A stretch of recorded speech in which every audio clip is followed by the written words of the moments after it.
мына светофордың қалай жұмыс жасайтынын түсіндіріп берейін деп едім, жаяу жүретін адамдарға. Көліктерге бөлек. Көліктерге біз білетіндей светофор жана береді, ал адамдарға арналған әдейі осындай бір жүйе бар. Мына жерде мына кнопканы көрдім. Мына кнопка бар жерде. Мына кнопка бар. Мына кнопканы басасыз да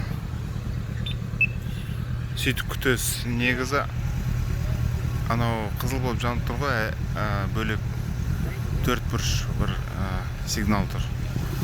Сол сигналға қарап тұрамыз. Сол сөйтіп қызыл қол жанып тұрған кезде ереже бойынша өтуге болмайды. Соны күтіп отырасыз. Кейін адамның суреті болады, жүріп баратқан ақ. Сол жанатын болса, сонда ғана жүресіз. Кейін сол жүріп баратқан адам қызыл болып қалады да, сөйтіп жаны өшіп тұрады. Жүріп баратқан қызыл адам жаны өшіп тұрса да жүруге болады. Ол тек қана сізге қандай хабар береді? Міне жақын арада 15 секундтан кейін жүруге болмайды деген хабар береді. Содан кейін мінеке ақ жанды жүреміз. Міне өтіп келе жатырмыз. Көрдіңіздер ме? Яғни біз светофор, көліктерге арналған светофорға қарамаймыз. Міне осыған қараймыз.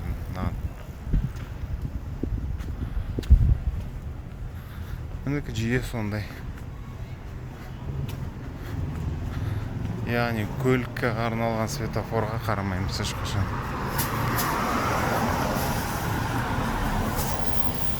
Сол Америкаға келетін болсаңыз, естеріңізде болсын, көшеден өту үшін зебрасы бар жерден өтесіз. Некен зебрасы бар жерде көбінесе егер светофор тұратын болса, онда столбысында басатын кнопкасы болады. Сол кнопкасын басасыз да керекті сигнал жанған кезде өтесіз. Ал сау болыңыздар, арнамда қалыңыздар. Мына пальма ағаштарды түсіргім келді, әп-әдемі екен. Негізі Калифорнияда бұл ағаштар өзімен өзі өспейді. Бұларды алып келіп егет, бірақ егсе, сол өніп кетеді, тұрады, қурамай. Әдем бағынан кейін сұратқаным ғой сіздер үшін. Ал енді жол жүру ережелеріне келсек, мінеке мынандай маркировка бар жерлерде автотұрақ ретінде белгіленген негізі. Яғни осы жерде көлікті тұраққа қойсаңыз болады, көшенің шетіне. Мына паркоматтар, паркомат туралы бейне түсіргем негізі. Осыған ақша саласыз, болмаса карточкамен төлейсіз, көлігіңіз тұра береді. Ал енді мына бордюрды қараңыз. Ақ бордюр келеді, бір кезде қызыл болып кетеді. Мына қызыл бордюрдың қасында тоқтауға болмайды, тұруға болмайды. Машинаны қойып кетуге болмайды көлікті. Үлкен штраф болады. Ал мінеки. Мына трамвай жолы. Пойыз ба? Трамвай ма? Білмеймін. Жол жөнекей мынандай самокаттарды көрген шығасыздар. Бұл самокаттарды жалға беретін бірнеше компания бар. Негізі батареясы бітіп қалса, үсті тасып кетеді. Кейін өздері зарядкасын беріп, жаңағыда қайтып көшеге шығарып қояды.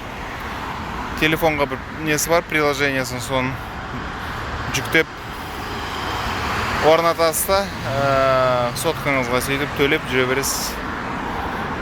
Уақытысына жалақысын төлесеңіз болды. Негізі экономикалық дағдарыс өз күшінде Америкада. Ана жердегі мына осы үйден кейінгі бір үй сатылып жатыр екен. Көп жаңағыдай үйлердің үстіне жазып қойыпты.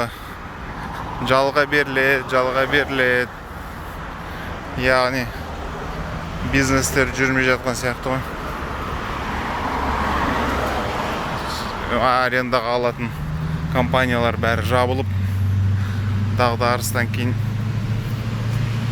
қиын болып жатыр. Өз орны, өз қалпына келгенше қанша уақыт келетін Құдай біледі. Негізі мына Санта-Моника өте бай жер. Мына мұхит, теңізге, мұхитқа жақын. Мұхитқа жақындаған сайын жер қымбат негізі.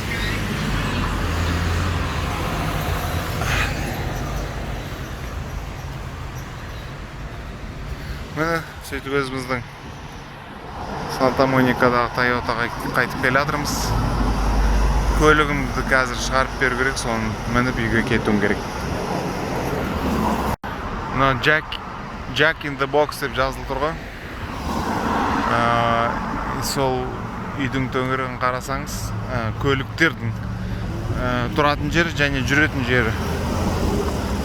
Көлікпен кіресіз та, бір жерден заказ бересіз та, сөйтіп айналып мен көрдім, бір көлік қазір кірді. Сол тапсырысын береді.